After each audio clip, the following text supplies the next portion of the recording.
Hello, welcome to another video. So if you have been on TikTok in the last couple of months, you've probably seen the overhyped, underhyped and correctly hyped trend. And I've decided I'm bringing it here just for fun. So in front of me, I have got 3 piles of books and I'm going to go through the 3 books that I think are overhyped, 3 books that I think are underhyped, and 3 books that I think have the correct amount of hype. So let's get into it. I'm going to start off with the ones that I think are underhyped. The books that do not get enough love. The books that I'll mention them and people are like, not actually heard of that. You know, those kind of books where you're just like, no, everybody needs to be reading this. It is fantastic. So first of all, Once Upon a Broken Heart by Stephanie Garber. So this book is very popular, okay? This book is fairly well hyped. However, I don't think this series gets as much love as Stephanie Garber's Caraval series does. And I think it's so much better. I just think that this, if you love whimsy and fantastical magic and just gorgeous characters and also some of the best tension, read the series. It is a YA fantasy and it is a clean romance. I haven't read book 3 because it only came out a couple of weeks ago, but as far as I'm aware, the romance never goes further than just like kissing, and if it does go any further, it's a fade to black. But it's adorable. This series is so good. I absolutely love it. So in this series, it's kind of a spin-off series to the Caraval trilogy. You don't need to have read Caraval to read this, but I feel like it would add to your enjoyment if you had read Caraval. So we follow Evangeline Fox and she journeys to the magical north with Jax, who is a fate that we met in Caraval. Jax is known as the Prince of Hearts. His kiss will kill you, except the one person which will make his heart beat again, who is his true love. Now that happened in Caraval. Jax kissed a girl, his heart started beating, she rejected him. So Jax is now in the north with Evangeline and he knows that he has found his true love. She knows he has found his true love. Evangeline is an absolute hopeless romantic. She believes in love and she is just trying to basically find love for everybody, including herself. Jax needs her to unlock something called the Valerie Arch, which we don't know really what it is. They say there is something locked away in the arch. It could be monsters, it could be a cure to the curse that is on the north. So there is a story curse on the magical north, which means that every single story, nobody knows how they end. All of the stories, just everyone forgets the endings of everything, and everything kind of changes as well. This series is fantastic. I believe it is just going to be a trilogy. Book 3 came out, like I said, a couple of weeks ago. I can't wait to finish it off, and this series deserves so much more hype than it currently gets. The next book that I think is underhyped is The Prison Healer by Lynette Noni. This is a completed trilogy and is honestly so good. Everybody who I know who has read this has absolutely loved it, but unfortunately those people are few and far between because a lot of people have not heard of or have not read The Prison Healer. Hi Bella, you've come to join me, have you? So The Prison Healer follows our main character who is, as it kind of says in the tin, a healer in a prison. She has been sent there because her father committed a crime and she was kind of in the way. So as a child, she was taken to the prison as well and she has grown up there. And she has, while she's been there, learned how to be the healer. So she helps the people in the prison who obviously have been injured or who are sick. This prison is basically a death camp. So you do incredibly hard work. It is back-breaking work and the average lifespan is about 2 years. That is until someone comes to the prison. A woman appears in the prison and people think that she may be the exiled queen of the rebels. So she is given a kind of a chance, I guess, but which is that she is given a series of trials. If she completes all 4 of the trials, then she will be released. If she fails any of the trials, then she'll be dead. And Kiva, our main character, steps in her place and says, I will attempt these trials. She is helped along the way by a couple of friends that she has made, kind of, along the way, who seem to have magic. And as we get through, we have this fantastic, like really high stakes environment. Kind of think the Hunger Games, but with adults. We have some really fantastic tension, a really great kind of romance plotline in here. And honestly, this series is so good. I really highly recommend the Prison Healer series. It is fantastic. It is, again, a YA fantasy, but I would say it reads more like a new adult, because it's got those tensions that you tend to see in the more kind of adult fantasy books, in my opinion. And the final book that I'm saying is underhyped is, in fact, the whole series. So it's Joe Abercrombie's First Law universe. So this is the first book in the first trilogy, which is The Blade itself. And this series is absolutely incredible. So it's a grimdark fantasy. In this book, we are following, I guess, 3 main characters, Giselle, Glocta and Logan. They are a champion swordsman who is kind of a bit of a spoiled brat, a torturer for the king, the empire, and a barbarian from the north. And these 3 characters, we kind of follow them. They're all kind of joined together, but not really. And throughout the first trilogy, we are following the kind of overriding plot, I guess, is that we are trying to find magic, which most people in this world believe does not exist. But we have a load of politics in here. We have some fantastic, all of the characters are morally grey, more than just morally grey. There is not a single character who you can be like, but they're quite a good person. Every single character, even the side characters, the characters that you see on page for like just a little bit, and you're like, oh, I like them. Then you realise that actually they're a complete bastard.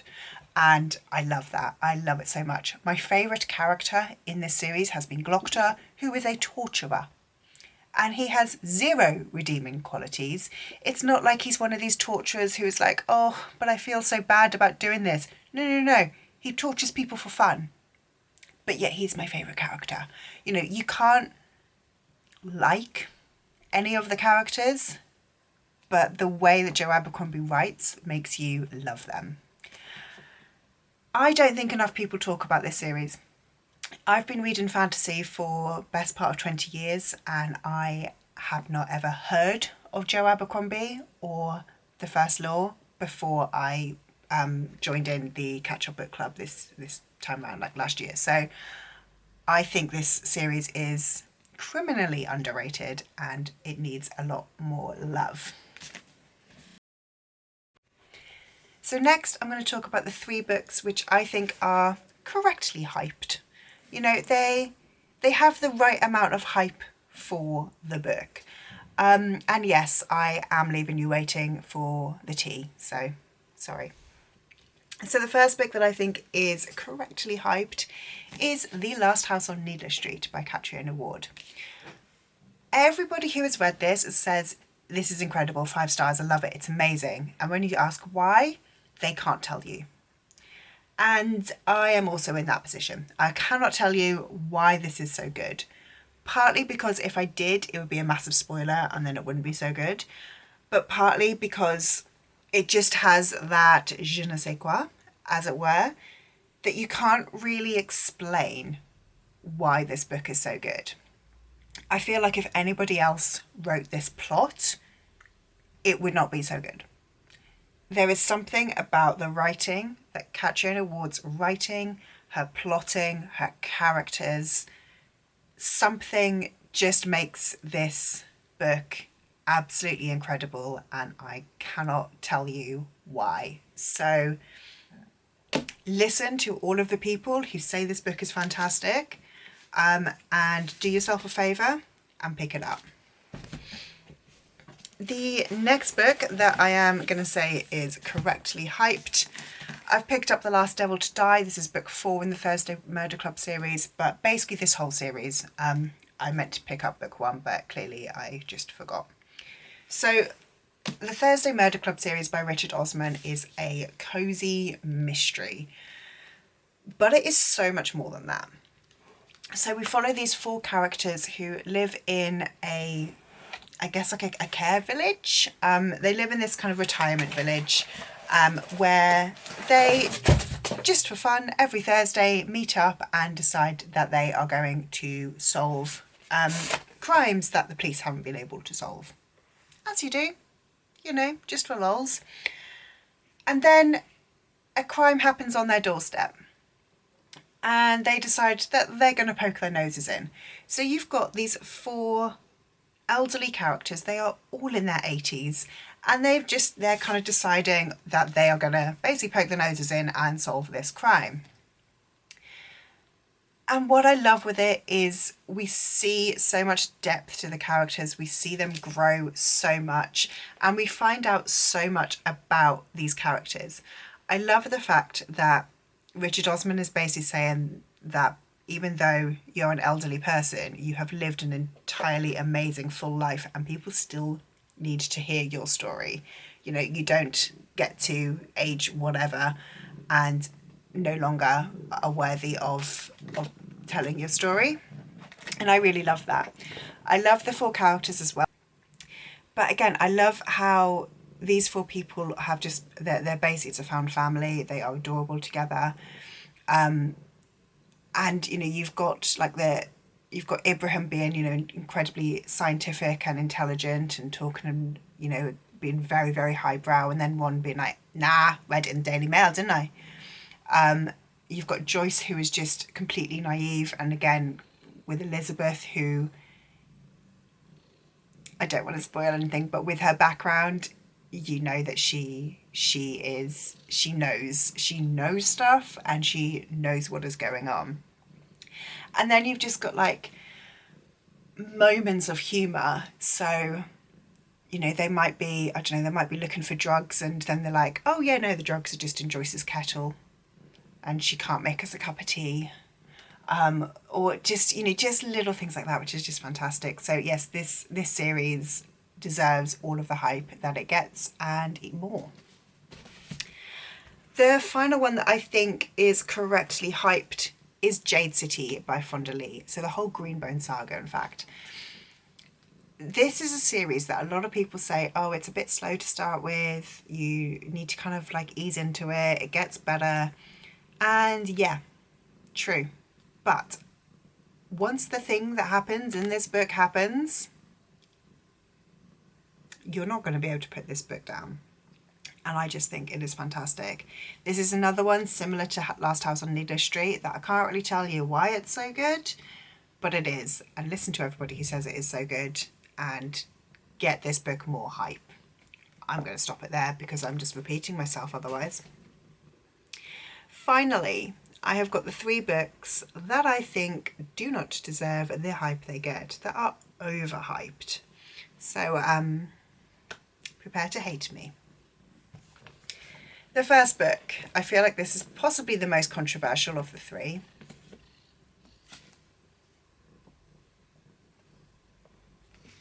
Tomorrow and Tomorrow and Tomorrow by Gabrielle Zevin. This book is really good, okay? It is a very good book. However, I do not think it is the best piece of literature ever written, which is how a lot of people seem to see it as. It's a good story, but in my mind that's all it is. It's a good story.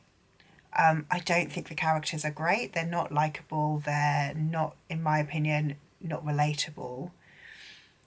I think the plot is a little bit all over the place. At times you're just like, well, wait, how did we get here? What's happening? Some of the twists I think were just a bit over the top.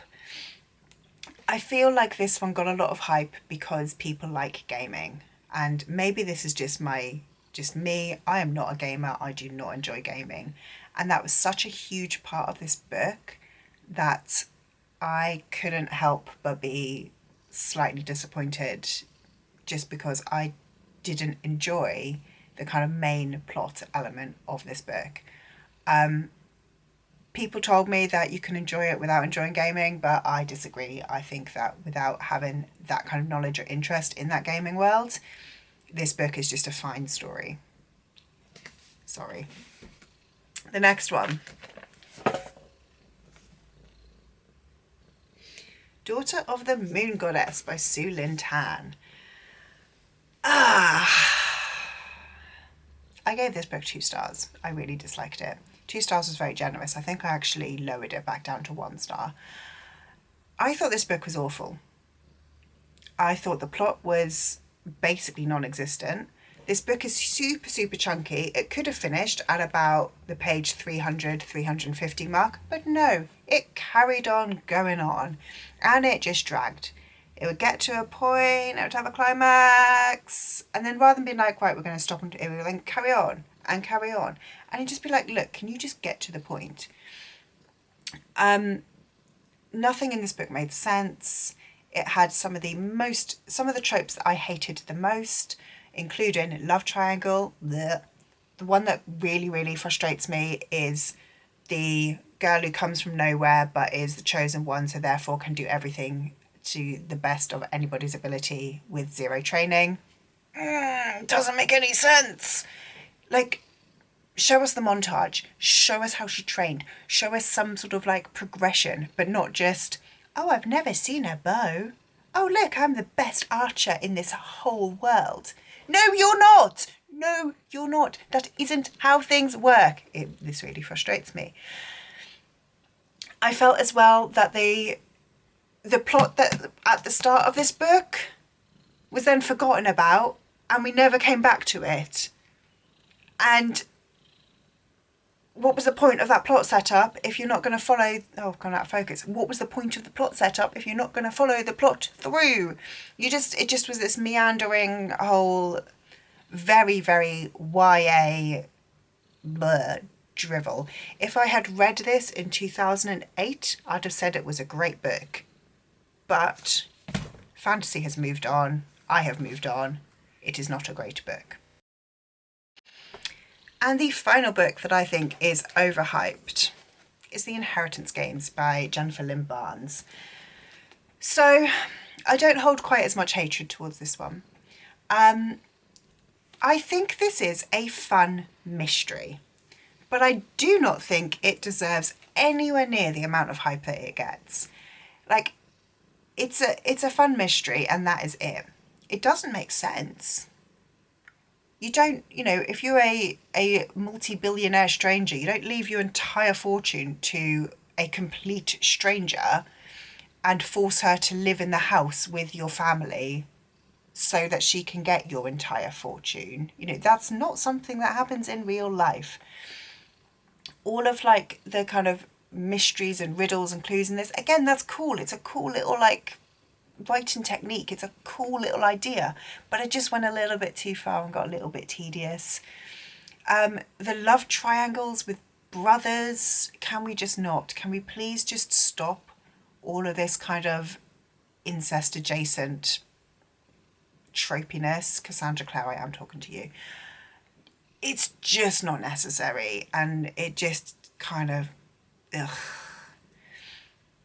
I liked this book, okay? I enjoyed it. I had a fun time reading it.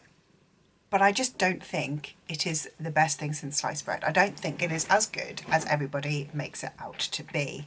I think if you're looking for a YA mystery, read Holly Jackson, read Karen M. McManus, read Ravina Goran, read Maureen Johnson. There are some other fantastic YA mystery thriller authors. And I think Jennifer Lynn Barnes is good, but just good. She's not up there as like a queen of mystery thriller. This one was obviously just like a TikTok success. And I think that is kind of where the problem is. People just jumped on the wagon rather than actually reading it and realising that it's not as good as you're telling everybody it is.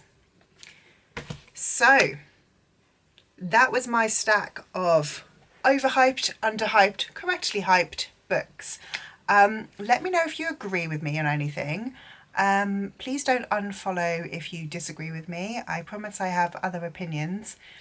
I just have some strong opinions on certain books, clearly. But yeah, let me know what books you think are overhyped, underhyped, or correctly hyped. And if you enjoyed this video, leave me a like, subscribe if you would like to, and I will see you in the next one. Bye!